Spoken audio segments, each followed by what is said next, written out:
Bom, pessoal,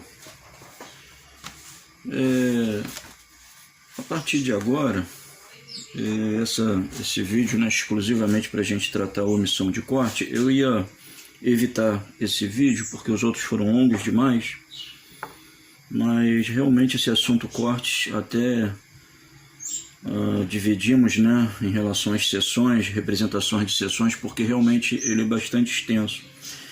Mas a omissão de corte, a minha preocupação é da gente não compreender as motivações e o momento certo da gente usar.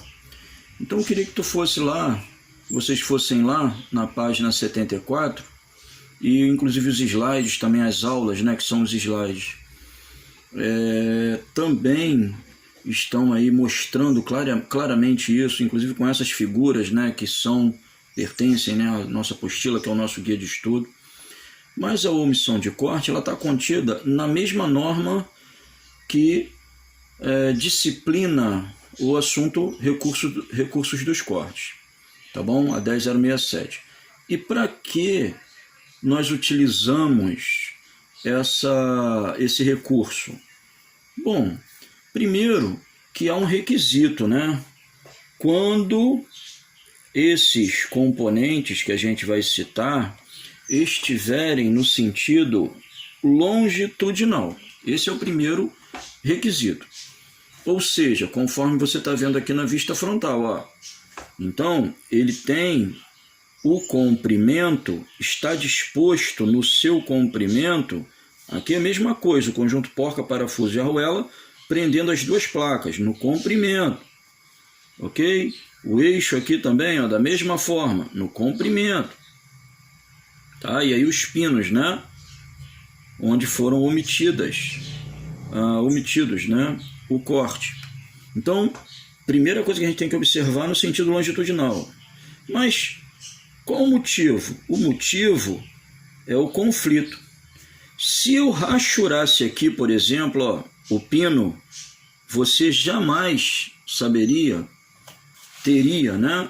Se eu rachurasse aqui, ó, no pino, você jamais teria informação no desenho técnico de que haveria aqui, no mínimo, o alojamento desse pino. Então, se eu rachurar, você vai achar que é tudo parte maciça. Então, não vou rachurar. Da mesma forma, essas nervuras, você pode chamar do que quiser, né? Orelhas e tudo, reforços, reforços, né? Mas tecnicamente isso é chamado de nervuras. Esses reforços estruturais são chamados de nervuras. Então, esse conflito, se a gente passar batido e sair rachurando tudo, eu jamais vou saber que é a nervura. Eu vou concluir, ó, tá vendo a imagem aqui, ó? Eu vou concluir que é cônico. E não é cilíndrico com nervuras. Mas se eu passar batido na nervura aqui, ó, é incrível que o plano secante passa sobre a nervura. Então eu deveria mostrar ela desse jeito. Mas para que não haja esses conflitos, a gente então evita a rachura nesses pequenos componentes. Quais são eles? Parafusos, porcas, eixos, dentes de engrenagens, nervuras, pinos, raios de rodas, arruelas, contrapinos, rebites, chavetas, volantes, braços de volantes, manípulos e outros elementos menores no conjunto mecânico. Então eu queria que você visualizasse isso com carinho, e vou te dar um exemplo aqui, ó, no desenho técnico, mesmo que a mão livre, mesmo que apenas o esboço, né, para que a gente consiga então assimilar, né, reter esse conhecimento, criar essa competência, ok? Desenvolver essa competência nesse assunto. Eu vou pegar esse exemplo aqui da sua apostila, ó, e eu queria que você notasse que nesse exemplo, plano secante, um corte total, ó, longitudinal, estendido no comprimento, né? Vista frontal, vista superior. Vista frontal, o que eu vejo por aqui, vista superior, o que eu observaria lá por cima, ok? Mas o plano secante ele passa exatamente nesse reforço estrutural chamado nervura. Novamente eu vou exemplificar com a nervura, mas lembrando que vários outros elementos também precisamos evitar o corte, omitir o corte neles, Se eu impuser esse plano secante aqui, ó, sem considerar a omissão do corte, olha só como vai ficar aqui, ó, a minha cantoneira nervurada. É uma cantoneira nervurada e furada também. Olha como vai ficar se eu considerar o plano secante como ele é. Corte total, longitudinal. Olha só como é que vai ficar cortada a nossa cantoneira. Vou reforçar aqui algumas linhas, né? Gosto muito de trabalhar demonstrando. Então a gente vai fazer ao vivo aqui, tá bom? Ela iria ficar desse jeito aqui, ó. Tô considerando apenas o corte, mais nada. Olha lá. Seria muito mais fácil e, claro, né, você praticamente seria induzido a acreditar que essa peça em corte, quando você visualiza em corte, é essa aqui, ó, e não essa. E, no entanto, a gente tá tratando aqui desse componente aqui, ó, e não desse. Mas se eu não omitir o corte na nervura, esse elemento aqui, ó, embora o plano secante esteja cortando ele em duas partes, ó, tá lá, tá bem claro para nós. Eu vou, na minha interpretação, achar que é esse cara aqui. Vamos ver se é verdade? Será que cortado seria exatamente isso? Ó, vamos chegar a essa conclusão aí. Ok? Porque para cortar em perspectiva também não é difícil. Basta saber onde o plano secante está passando. E peço desculpas a vocês pelo mau jeito. A gente deveria agora, né, estar diante de um quadro branco, mas toda a situação, né, que nós nos encontramos nesse momento não permite a nós fazermos isso. Mas em breve nós estaremos retornando. Então olha só, olha lá como efetivamente nós estamos observando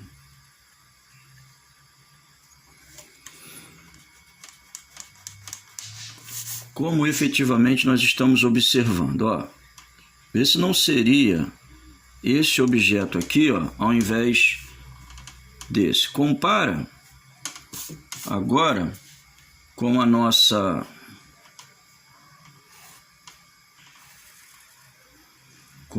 vista frontal em corte, o nosso corte que eu vou chamar de corte A para A, observando pelo plano frontal, obviamente, já que o corte está na vista frontal, e ver se não é exatamente isso que a gente está vendo lá. Então, a gente pode ser induzido a pensar, a nossa interpretação pode ser levada, né, a provocar um equívoco enorme se a gente não lembrar, se o projetista, né, também não lembrar de omitir o corte nesses pequenos detalhes, nessas partes menores. Óbvio que não é essa peça, é essa aqui, e agora a gente vai omitir então o corte, atendendo a 10067, a norma que trata da omissão do corte, e vamos então comparar os dois casos. Agora atendi, ó. Olha lá como é que ficou. Atendi ao que está previsto, né, e prescrito também na norma. E nós vamos comparar também com a imagem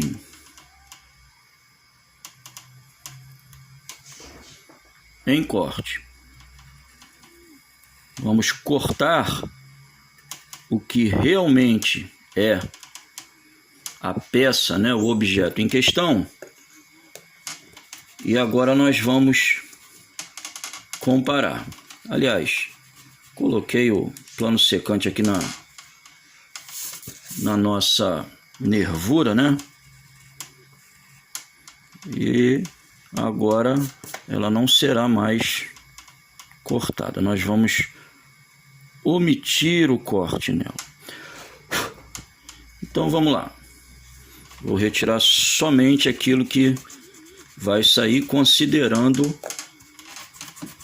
a omissão, o recurso, né, da omissão do corte. Eu já ia passar batido por ela também. É o hábito, né? Mas vamos lá então, para a gente poder comparar.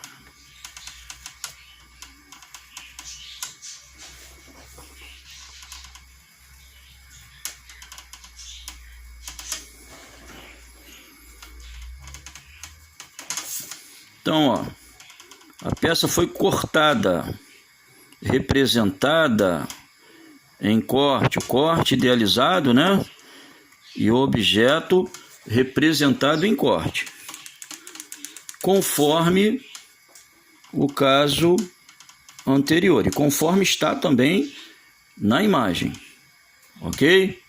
Agora, eu gostaria que você visualizasse o seguinte.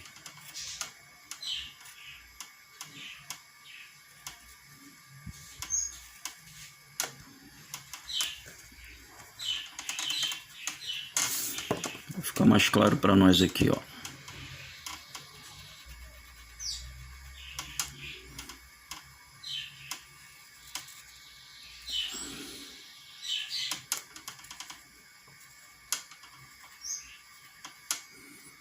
Olha lá.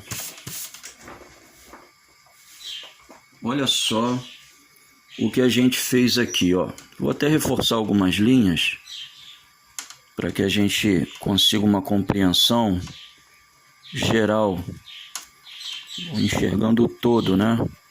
O conjunto de linhas que formam a imagem, para ficar melhor para nós. A imagem que eu estou vendo aqui, ó, é exatamente isso aqui. Nós não cortamos a nervura, deixamos que ela permanecesse intacta, omitimos o corte. Nós consideramos o que está previsto na norma para a omissão do corte, como se ela tivesse aqui, ó, em relevo, né? Se projetando para fora daquilo que foi cortado. Toda a peça está na metade, menos a nervura.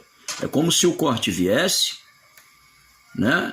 E ao chegar nesse elemento, ele apenas contornasse esse elemento e depois retomasse o seu próprio plano secante, não é? Não existe mais de um plano secante nesse caso, uma vez que a gente não vai representar nada aqui, ó, nessa direção em corte, então ele continua passando por lá.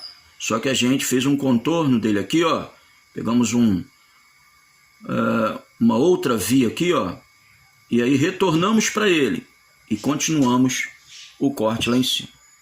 Então, o recurso da omissão de corte, muito importante para que não haja, então, imperfeições, ruídos, né, na nossa interpretação, inclusive quanto à forma da peça, que nunca seria essa aqui, mas nós poderíamos, né, ter sido levados a acreditar que seria essa, caso não houvesse esse recurso.